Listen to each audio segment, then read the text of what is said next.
What are these? Trinkets? Some kind of costume jewelry? The young TSA agent sneered, his voice loud enough for nearby travelers to hear. He held up a small, velvet-lined box, tilting it so several metals clinked together. Looks like cheap tin to me. You can't bring this stuff through. If you believe veterans deserve respect, not suspicion, type honor below. The man standing before the agent was older, perhaps in his late 70s. His shoulders were a little stooped with age, but there was a quiet dignity about him. His name was Arthur Jenkins, and his clothes were simple, neat, but unremarkable. He looked like any other grandfather traveling that day. Arthur had been on his way to a special reunion. It was for his old unit, the men he had served with so many years ago. This year, they were also holding a small ceremony to remember fallen comrades, and he had been asked to say a few words. The medals in the box were not for show. They were a part of his past, a part of who he was. He had packed them carefully, intending to carry them on the plane. He didn't want them lost in checked luggage. They were too precious for that. Each one told a story of bravery, of sacrifice, of friends he would never forget. He wasn't one to boast, but these medals, they were a testament. The TSA agent, whose name tag read Brady, continued to handle the box roughly. Brady was young, maybe in his early 20s, and he wore his uniform with an air of self-importance. He seemed to enjoy the small amount of power his job gave him. "Sir, those are military decorations," Arthur said, his voice calm and polite, though a knot was tightening in his stomach. "They are very important to me." Brady scoffed. "Military, sure. Everyone says that. Look, I've seen plenty of fakes. People try to get all sorts of things through here. These look like something you bought at a flea market." With a flick of his wrist, he tossed the open box and its contents into a gray plastic bin on the conveyor belt, among shoes and belts. The metal scattered, one rolling precariously close to the edge. Arthur winced as if he'd been struck. "Please, be careful with those." The agent leaned forward, his voice dropping to a low, menacing tone. "Are you questioning my authority? I decide what's real and what's not. And these," he gestured dismissively at the bin, "are suspicious. Maybe you're trying to impersonate a soldier. That's a federal offense, you know." Arthur felt a flush of anger, rare for him, but he pushed it down. He had faced far worse than an arrogant young man in a uniform. He tried to explain. "I am a veteran. Those medals were awarded to me by the United States government for my service." Yeah, story of my life," Brady said, rolling his eyes. "Everybody's a hero these days. You got paperwork for these medals? Some proof? Or did you just print something off the internet?" He smirked, clearly enjoying Arthur's discomfort. He even picked up one of the medals, a Distinguished Service Cross, and dangled it mockingly. "This one looks particularly fake, too shiny." Then he dropped it back into the bin with a careless thud. Arthur felt a deep ache in his chest.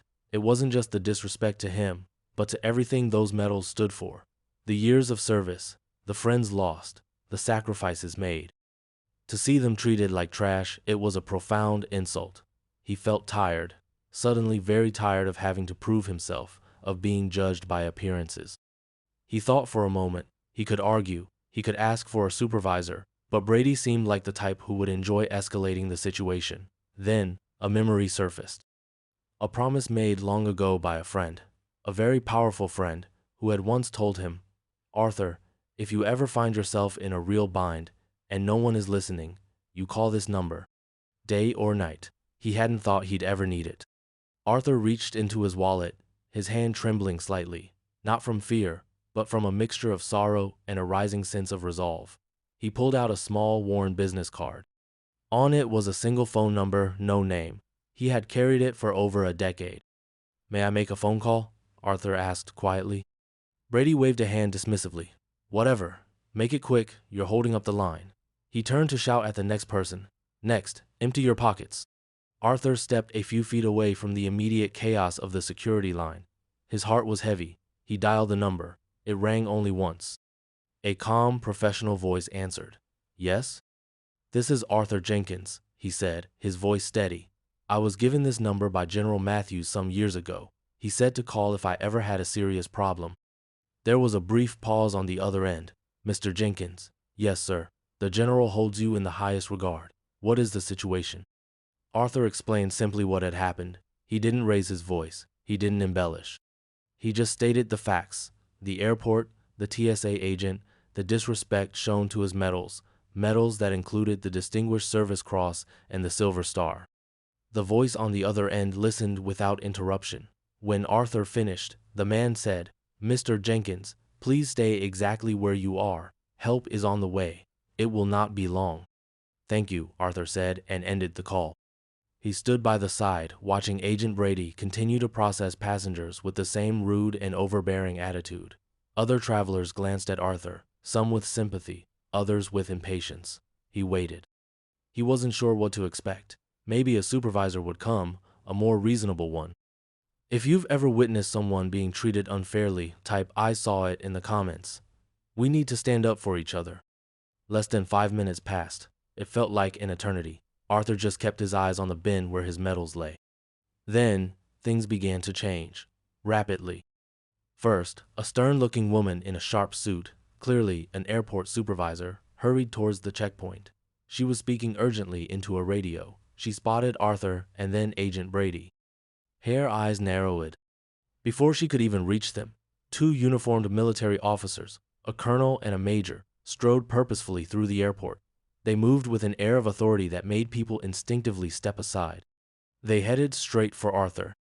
Agent Brady, seeing the officers approach his station, looked confused, then a little nervous. The colonel reached Arthur. "Mr. Jenkins, I'm Colonel Evans. We were asked to come assist you." He glanced at Agent Brady, then at the bin. His expression hardened. Brady started to bluster. "Hey, this is a secure area. You can't just—" The colonel cut him off with a look that could freeze fire. "We are well aware of where we are, Agent." Just then, the atmosphere in the terminal shifted dramatically. A ripple of whispers went through the crowd. More figures were approaching, and these were not just airport staff or mid-level military. Leading a small, serious-looking group was a man Arthur recognized from the news. It was the Secretary of Defense. The Secretary of Defense walked directly to Arthur, ignoring everyone else. Agent Brady's jaw dropped. His face went white. He looked like he was about to faint. The busy airport terminal seemed to fall silent around them. "Arthur," the secretary said, his voice warm with genuine respect. He extended his hand. "It's an honor to see you, though I wish it were under better circumstances." He knew Arthur, not just knew of him, but knew him. The secretary then looked at the scattered medals in the plastic bin. His face became a mask of cold fury. He turned slowly to the airport supervisor who had now arrived, looking utterly horrified. "Ma'am." The secretary's voice was low but carried immense weight. "Can you explain to me why the medals of one of this nation's most decorated heroes are being treated like refuse by one of your agents?" The supervisor was speechless. Agent Brady looked like he wanted the floor to swallow him whole. He started stammering. "Sir, Mr. Secretary, I didn't know. I thought they were suspicious." The Secretary of Defense fixed Brady with an icy stare. "Suspicious? Agent, do you have any idea who this man is? Do you know what these trinkets represent?" He pointed to the Distinguished Service Cross. "This medal is second only to the Medal of Honor. It is awarded for extraordinary heroism. And this man, Arthur Jenkins, saved an entire platoon, mine included, under heavy fire, armed with almost nothing. He ran through a minefield, twice." Gasps rippled through the onlookers. Agent Brady's eyes were wide with terror.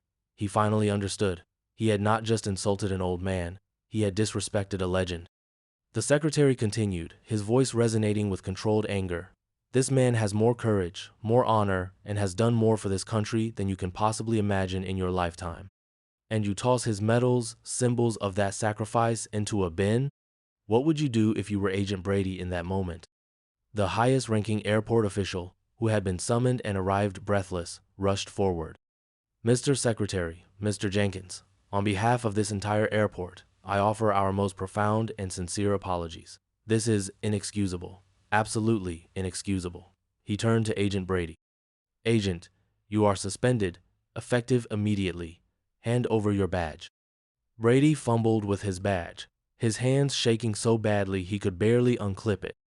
He looked at Arthur, his face a mixture of fear and dawning shame. "Sir, I am so sorry. I didn't know."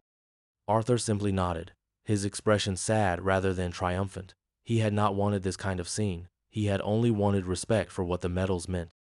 The Secretary of Defense personally bent down and carefully, reverently, picked up each medal, placing them back in the velvet box. He handed the box to Arthur. "Arthur, I am deeply sorry you had to endure this. We will escort you to your flight. You will be my personal guest." The airport director chimed in. "Mr. Jenkins, your flight will be upgraded to first class, of course. And anything you need, anything at all, for the rest of your life, when you travel through this airport, it will be provided." Drastic changes were promised that day. The airport director assured the secretary that immediate retraining would be implemented for all TSA personnel on how to handle military honors and interact with veterans. A special liaison for veterans traveling through the airport was to be established. This incident, he vowed, would never happen again. Arthur, escorted by the Secretary of Defense himself, finally proceeded towards his gate. The other passengers, who had witnessed the entire event, looked at him with newfound respect, many with tears in their eyes. Some even began to applaud softly as he passed. He made it to his reunion. He shared stories with his old comrades, and when he spoke, he didn't mention the incident at the airport. He spoke of bravery, of friendship, and of the importance of remembering. The story of what happened at the airport, however, did spread. It became a lesson, a reminder that heroes often walk among us, quiet and unassuming. They don't wear their greatness on their sleeves, but it's there, in their history, in their character. Arthur Jenkins remained the humble man he always was.